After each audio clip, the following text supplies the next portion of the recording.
काँग्रेसचे प्रवक्ते हनुमंत पवार यांना काल पुण्यामध्ये मारहाण झाली। स्वतः हनुमंत पवार सध्या आपल्या समवेत आहेत, आपण त्यांच्यासोबत चर्चा करू। खरं तर कालचा प्रकार हा धक्कादायक होता, नक्की काय प्रकार झालेला होता? एका दैनिकाच्या ऑफिसमध्ये एका टीव्ही चॅनलच्या स्टुडिओमध्ये चर्चेला होतो मी काल। माझ्यासोबत हा गुंड तुषार दामगुडे होता। शिवाजी महाराजांच्या विषयावर चर्चा होती। हरियाणामधला भारतीय जनता पक्षाचा आमदार शर्मा नावाचा, त्यानं छत्रपती शिवाजी महाराजांचा फोटो त्याच्या हॉटेलमधल्या टॉयलेटच्या समोर लावला होता।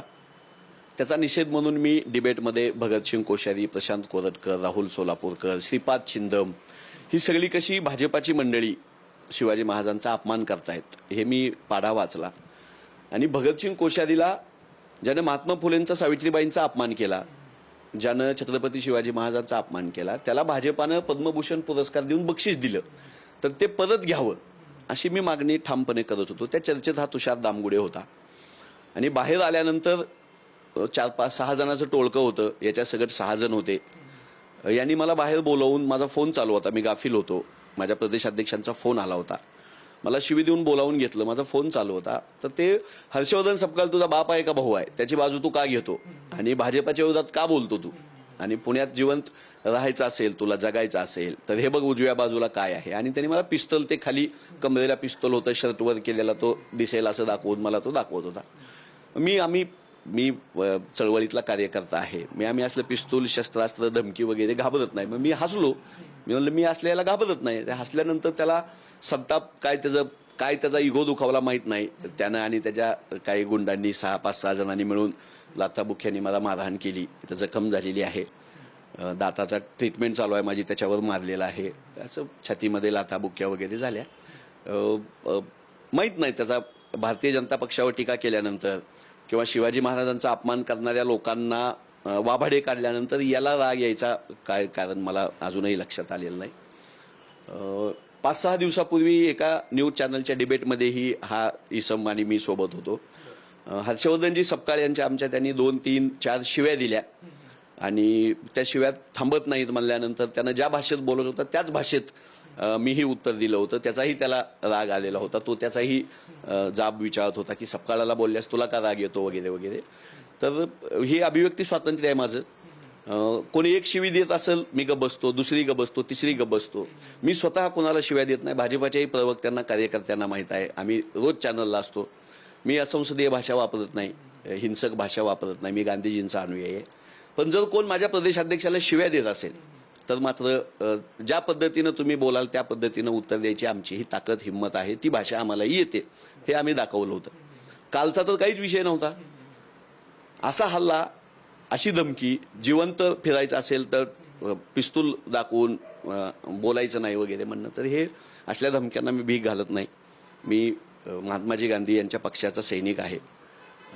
मला हात उचलता आला असता, तुषार दामगुडेला काय आजार आहे आणि त्या छातीत एक बुक्की दिली असती तर काय झालं असतं याची मला पूर्ण कल्पना आहे। पण मी हात उचलणार नाही। मला हिंसेचे संस्कार मला मान्य नाहीत। मला समाजात हिंसा पेरायची नाही, मला द्वेष पेरायचा नाही। त्याच्याबद्दलही माझ्या मनात काहीही कटुता, द्वेष किंवा काही असण्याचं कारण नाही। फक्त कायदा सुव्यवस्था टिकली पाहिजे म्हणून त्याचा बंदोबस्त करणं पोलिसांनी अपेक्षित होतं। रात्री काल हे सर्व प्रकार घडल्याच्या नंतर पोलीस स्टेशनमध्ये काय त्यांच्यावरती गुन्हा नोंद झालाय, दाखल झालाय? गुन्हा नोंद झाला, FIR झाला, माझं मेडिकल झालं होतं। आमचे सगळे प्रशांतजी जगताप, अविनाशजी बागवे, मोहनदादा जोशी, अभयजी छाछेड, अरविंदजी शिंदे ही सगळी मंडळी सोबत होती। पक्षाचे नेते, कार्यकर्ते सोबत होते। माझ्या भावासारखे अमीर शेख रात्रंदिवस माझ्यासोबत कालपासून आहेत। ह्या सगळ्या मंडळींना पोलिसांनी आम्हाला विश्वास दिला होता की आम्ही त्यांना कठोर कारवाई करू, अमकं तमकं तमकं। पण रात्री त्यांना ताब्यात घेऊन त्याचे पिस्तूल जमा करून काय तर सोडून दिल्याचं मला कळतंय। तर आम्हाला देवेंद्रजींकडून अपेक्षा होती, गृहमंत्री आहात तुम्हाला हा हिंसाचार मान्य आहे का? आमचा गळा दाबलेलं, तुमच्या विरोधात बोलायचं नाही, याच्यासाठी तुम्ही पाठवलेली माणसं आहेत का? जर हे खोटं असेल तर मग तुम्ही त्यांना सोडून का दिलं?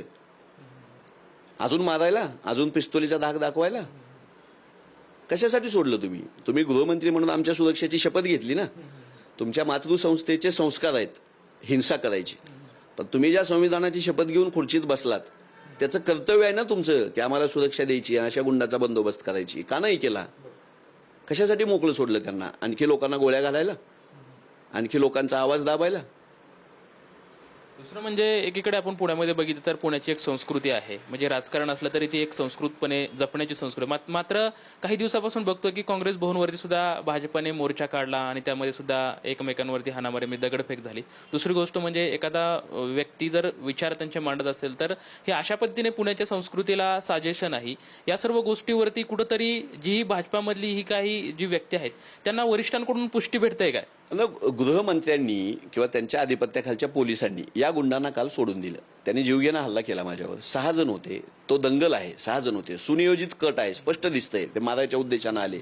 पिस्तूल दाखवलं, जीवे मारायची धमकी दिली, शारीरिक मारहाण केली. एवढं करूनही तुम्ही त्यांना काहीच कारवाई न करता सोडून देताय.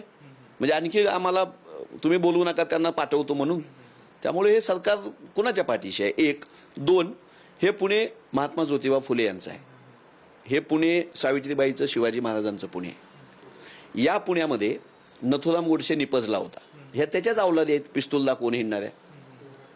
त्यामुळे या पुण्यातल्या सुसंस्कृत राजकारणाचा चेहरा मोहरा हा बदलायचा ठरवलेला दिसतंय भाजपवाल्यांनी. काँग्रेस ऑफिसवर तुम्ही चालून आले, महापौरासकट तुम्ही हजारो लोक घेऊन दगड घालायला लागले. ज्या काँग्रेस भवनमध्ये स्वातंत्र्याच्या चळवळीची आंदोलनं झाली, जे काँग्रेस भवन स्वातंत्र्य चळवळीचं केंद्र होतं, ज्या काँग्रेस भवनमध्ये केशवराव जेदे असतील, काकासाहेब गाडगील असतील, शंकरराव मोरे असतील, यशवंतरावजी चव्हाण असतील, पंडित जवाहरलाल नेहरू, सुभाषचंद्र बोस यांचे पाय त्या जमिनीला लागलेले आहेत. नारायण दाभाडे नावाच्या माणसानं जिथं गोळ्या खाल्लेल्या आहेत इंग्रजाच्या, त्या पक्षाचा मी कार्यकर्ता आहे. त्या काँग्रेस भवनमधला मी एक शिपाई आहे. त्यांच्या लोकांना तुम्ही दगड घालता येऊन. परवा 4 दिवसापूर्वी आमच्या कार्यकर्त्यांची डोकी फोडली, आमच्याच लोकांवर गुन्हे दाखल. अरविंदजी शिंदे, अक्षय जैन, आमच्याच बांधवावर गुन्हे दाखल केले. आज काँग्रेसच्याच प्रवक्त्यावर तुम्ही एका दैनिकाच्या ऑफिसमध्ये, चॅनलच्या ऑफिसमध्ये तुम्ही मारामारी करताय, पिस्तूल दाखवताय. म्हणजे हे नथुराम गोडसेचं पुणे आहे हे सिद्ध करायला हे टपलेले आहेत. पण आम्ही हे पुणे महात्मा फुल्यांचं आहे, हे काकासाहेब गाडगीळांचं पुणे आहे, हे केशवराव जेद्यांचं पुणे आहे, हे शंकरराव मोऱ्यांचं पुणे आहे. आणि हा महाराष्ट्र यशवंतराव चव्हाण साहेबांच्या विचारावर आणि डॉक्टर बाबासाहेब आंबेडकरांच्या संविधानावरच चालेल. तुमच्या गुंडशाहीवर चालणार नाही. असल्या धमक्यांना आम्ही भीत नाही. कितीही हल्ले उद्या. आता मी शिवजयंतीच्या व्याख्यानाला जातोय, मी थांबणार नाही. उद्या शक्तीपीठ महामार्ग विरोधी मोर्चामध्ये मी असणार आहे. तुम्ही शेतकऱ्यांना मारताय, तुम्ही शिवाजी महाराजांची बदनामी करताय, आम्ही महाराजांच्या बाजूने उभे राहू. तुम्ही शेतकऱ्यांना मारताय, आम्ही शेतकऱ्यांच्या बाजूने उभे राहू. तुम्ही आमच्या माता भगिनींना बुलढाण्यामध्ये मारलं, आम्ही त्यांच्यासोबत उभे राहू. आम्ही थांबत नाही. राहुलजी गांधी यांचा मी साधा सैनिक आहे. हात उचलायचा नाही, पण स्वसंरक्षण करण्याचा अधिकार आम्हाला आहे. त्यामुळे इथून पुढे सरकार पुरस्कृत या गुंडांनी 10 वेळा विचार करून आमच्या अंगावर यावं. खरं तर ह्या सर्व कालचा मारहाणीचा प्रकार घडल्याच्या नंतर काँग्रेसच्या काही वरिष्ठ नेत्यांकडून तुमच्यासोबत संपर्क झाला आहे का? तुम्हाला त्यांनी काय आपलं म्हणजे सल्ला मसला झाली का? मला काँग्रेस हे माझं घर आहे, माझं कुटुंब आहे. मला बाळासाहेबजी थोरात साहेबांचा फोन आला, नानाभाऊ पटोले साहेबांचा फोन आला, विजय वडेट्टीवार साहेबांचा फोन आला, यशोमती ताईंचा, विश्वजितदादा कदम आहेत, सतेज पाटील साहेब आहेत, अभिजितजी वंजारी आहेत, अमित भैया देशमुख साहेब, धीरज देश, सगळ्यांचे फोन आले. सगळा पक्ष माझ्या सोबत आहे. काल पूर्ण वेळ अभयजी छाछेड, प्रशांतजी जगताप सोबत होते, अमित शेख सोबत होते. मी राहुल गांधींच्या पक्षाचा सैनिक आहे. माझा पक्ष माझं कुटुंब आहे. पक्ष हाच माझा आधार आहे. पक्ष हेच माझं बॅकिंग आहे. आणि तो ज्या बंदुकीच्या जोरावर दहशत करतोय, तर माझी हिंमत पण माझ्या पक्षाच्या जोरावर आहे. माझा पक्ष इंग्रजांच्या ढुंगणावर लात घालून बाहेर काढलेल्यांचा पक्ष आहे. काँग्रेस माझा अभिमान आहे. काँग्रेस माझ्या सोबत आहे. काँग्रेससाठी आम्ही बोलत आहोत.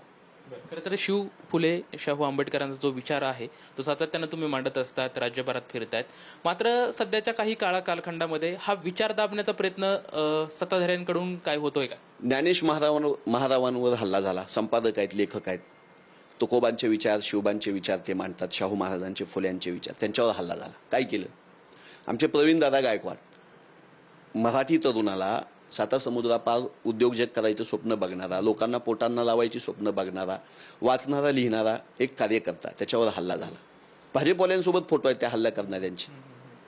काँग्रेस भवनवर हल्ला झाला, माझ्यावर हल्ला झाला. याच महाराष्ट्रात दाभोळकरांना तुम्ही धारातीर्थी पाडलेला आहे. याच महाराष्ट्रात गोविंद पानसरेंना तुम्ही धारातीर्थी पाडलेला आहे. आम्ही भीत नाही. आम्ही लढणारे आहोत. आम्ही शिवबाची, तुकोबाची पिलावळ अवलाद आहोत. आम्ही असलच तर आमचं. आम्ही घाबरत नाही. आम्ही शिवाजी महाराजांचा अपमान भाजपवाले करतात, आम्ही जाब विचारू. भगतसिंग कोश्यारी, कोरटकरवरचं चार्जशीट अजून दाखल नाही विचारायचा जाब. भाजपाचीच माणसं कशी अपमान करतात? आणि मग ह्यांनी ज्यांना प्रात संस्मरणीय म्हणतात, त्या सावरकरांनी शिवाजी महाराजांच्या राज्याला काकतीय न्याय म्हणले, शिवाजी महाराजांच्या गुणांना सद्गुण विकृती म्हणले. नाही आठवण करून द्यायची का? राग येतो यांना? खोटा आहे, माफी मागा, जाळा पुस्तकं. शिवाजी महाराजांच्या सन्मानात आम्ही मैदानात आहोत. गांधीजींचा अहिंसेचा विचार घेऊन आम्ही मैदानात आहोत. डॉक्टर बाबासाहेब आंबेडकरांच्या संविधानावर हा देश चालला पाहिजे. जरी विरोधी विचार असतील, जरी वेगळी मतं असतील, तरी ते ऐकायचं संयम आमच्याकडे आहे. तुमचा संयम का जातोय? 11 वर्षामध्ये एवढा माज. इकडचा सूर्य तिकडे होणार आहे, इकडची सावली तिकडे होणार आहे. म्हणून तुम्ही ज्यावेळेस विरोधात असाल त्यावेळेस आम्ही तुम्हाला येऊन मारायचं. भाजपमधल्या अनेक कार्यकर्त्यांचे मला फोन आले, पदाधिकाऱ्यांचे मला फोन आले की तुम्ही असे नाहीयेत, तुम्ही हिंसक होत नाही, तुम्ही शिवीगाळ करत नाही, आम्हाला माहित आहे तुमच्याबद्दल झालं ते वाईट झालं. हा आमचा विजय आहे. आम्ही भाजपमध्ये सुद्धा संविधानच पेरू, भाजपवाल्यांमध्ये सुद्धा आम्ही प्रेमच पेरू. मोहब्बत की दुकान म्हणतो माझा नेता. आम्ही नाही हिंसा करणार, द्वेष पेरणार नाही. त्या 6 जणांबद्दल पण माझ्या मनात 1% सुद्धा द्वेष नाही. माझ्या ज्ञानोबा, ज्यांना मी मानतो वारकरी विचाराला, त्या ज्ञानोबांनी सांगितलं, जे खळांची व्यंकटी सांडो तया सत्कर्मी रती वाढो. हे खळ आहेत, ह्यांच्यातली व्यंकटी म्हणजे वाईटपणा सांडला पाहिजे आणि ही माणसं चांगल्या कामाला लागली पाहिजे. यासाठी मी कायम प्रयत्न करेन. त्यांना बोलेन, मी भेटेन, त्यांना अहिंसा समजावून सांगेन, गांधीजींचं पुस्तक त्यांना भेट देईन. त्यांना हिंसेपासून परावृत्त करण्याची जबाबदारी पण आमचीच आहे.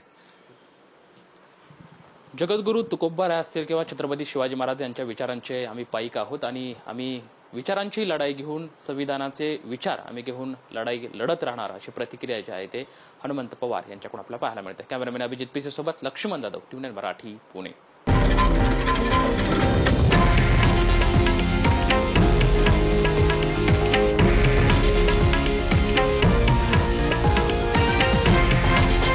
हे आहे देशातील नंबर 1 न्यूज नेटवर्क आणि आपण पाहत आहात TV9 मराठी, एकमेव.